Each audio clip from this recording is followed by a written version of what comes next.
In the 80s, that was 3 different jobs. Right. In the 90s, it became 2. Today, it's 1. And that's the after effect of our, some of our budget issues. That as we've lost, state support, the organization has gotten leaner. And I have this argument, and I'm going to continue this argument in Sacramento. You've heard the governor talk about online education, that online education is a magic bullet and is going to do any number of things for us. Well, it may do a lot of things, but one thing it won't do is save money, because technology is never cheap. Technology becomes a growing permanent part of your budget. So I remember our first email here at UCLA, and it was called Ben. Do you remember this? Okay. And Ben was in many ways like Twitter. You were limited to the number of characters. So it was a small number of characters. I don't remember that part. But you couldn't back up with Ben. If you made a mistake, you either kept going or you had to erase everything and type it again, right? Okay, so we are way past Ben now.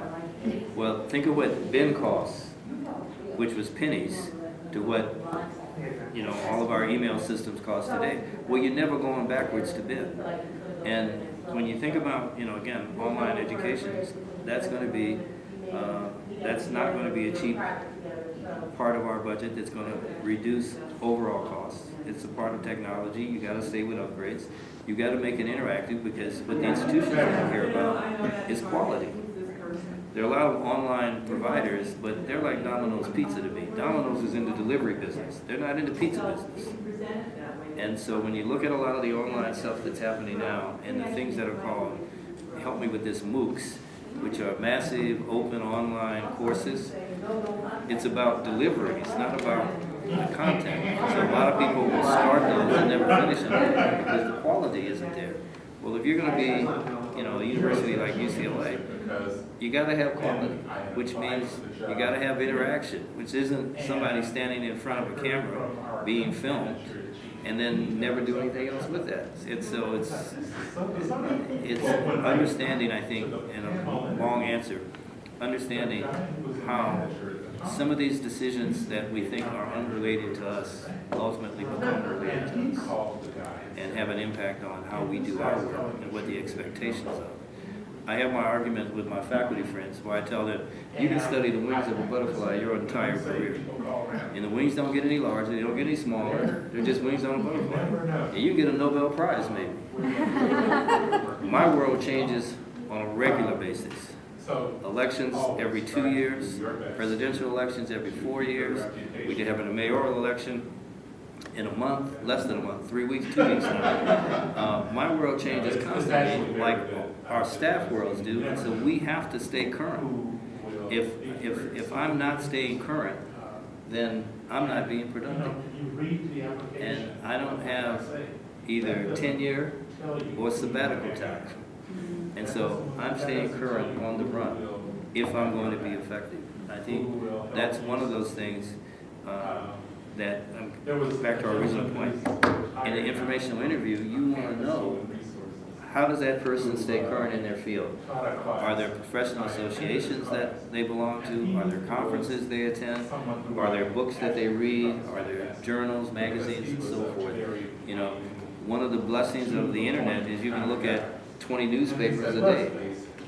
And so, every day I look at the Washington Post, I look at New York Times, San Francisco paper, the LA paper, the Chicago paper, and I look at any number of political websites, because that information that I need today is perishable. It's gone tomorrow. But today it's important. And so I need to know if Hagel is going to be confirmed as Secretary of Defense, or is there going to be a Republican filibuster? I need to know what's going to happen with sequestration, because we have dollars at stake with sequestration. I can't wait just to see what the outcome is. I got to know what the process is like. And so you think about your jobs, you've got a currency, an immediacy that's important in your jobs, and in those informational interviews, those are the kinds of questions you want to find out how that person is able to do that, and do that well. That's where your network work. UCLA is a consensus-driven organization.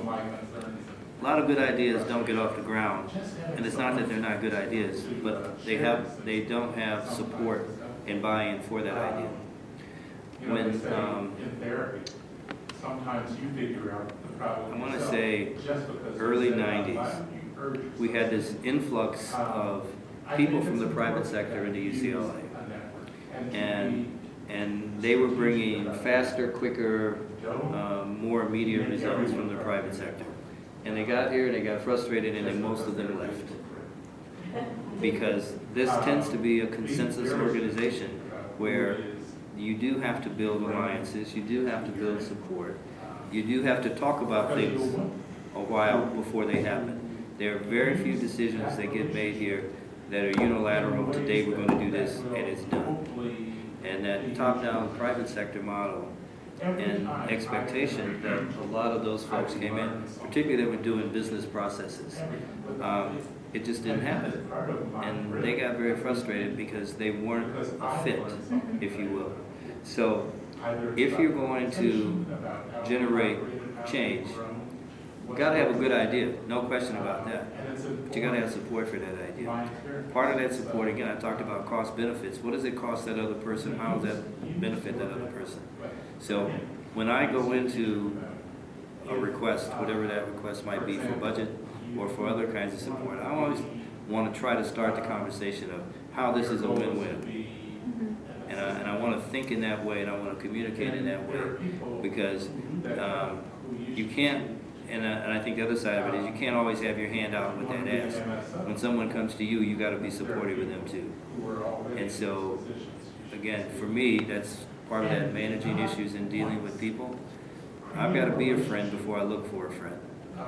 And organizationally, when my organization does something, and we do a lot of collaborative things with development, with communications, with the Alumni Association, I've got to be sure at some point we're giving something back to them too, and when they ask us for something, I'm being responsive. Now, there are times when I'm going to get people to go along because, well, you know, I kind of owe him one, or this doesn't cost me that much.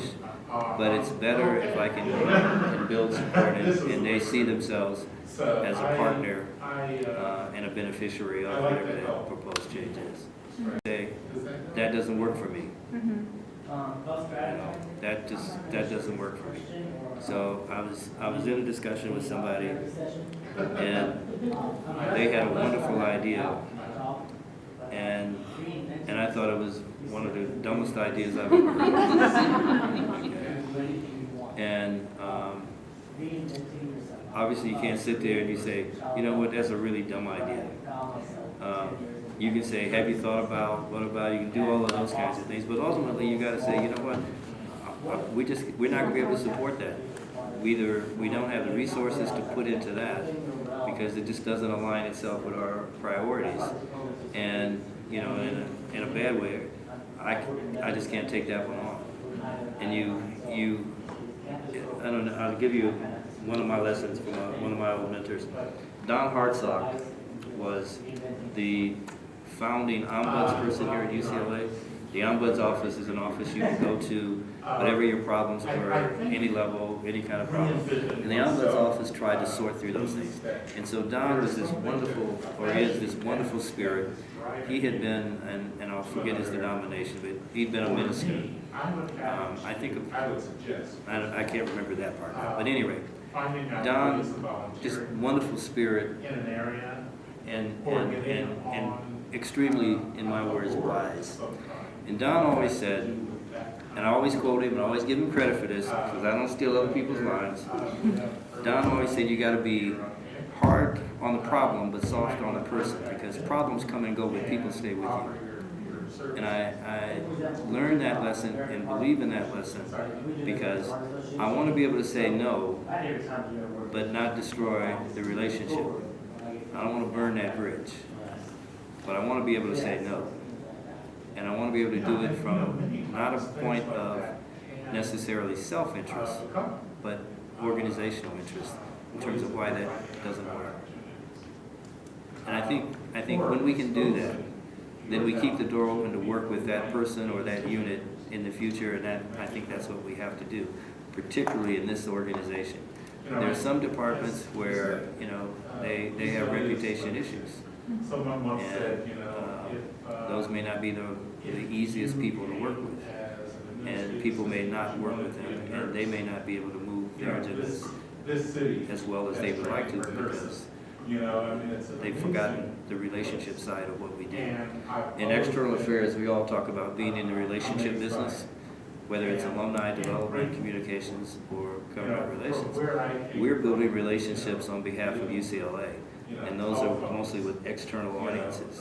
And so we have to think through and try to make those relationships winning for us as well as for them, wherever them may be. Let me just say something about, if you can get on a search committee, you get the benefit of understanding how that manager is thinking. You get the benefit of watching someone else sweat through an interview so that you don't make those mistakes or you learn those lessons. You, again, learn more about the values of that organization, and particularly when you can do it outside of your own department, because you bring some level of expertise. It's a wonderful, safe learning experience, and you make allies in the future, because that person that gets hired remembers who was on their search committee. Okay, so when I was the acting ABC, and I wasn't applying for this job on a permanent basis. Search committee had been working for 6 months, hadn't found anybody, and they were going to extend my time, and I said, no, I can't keep doing 3 jobs. We need to get to some closure. And so my good friend Mike Geiger said, well, Keith, you need to apply for the job. So I applied for the job.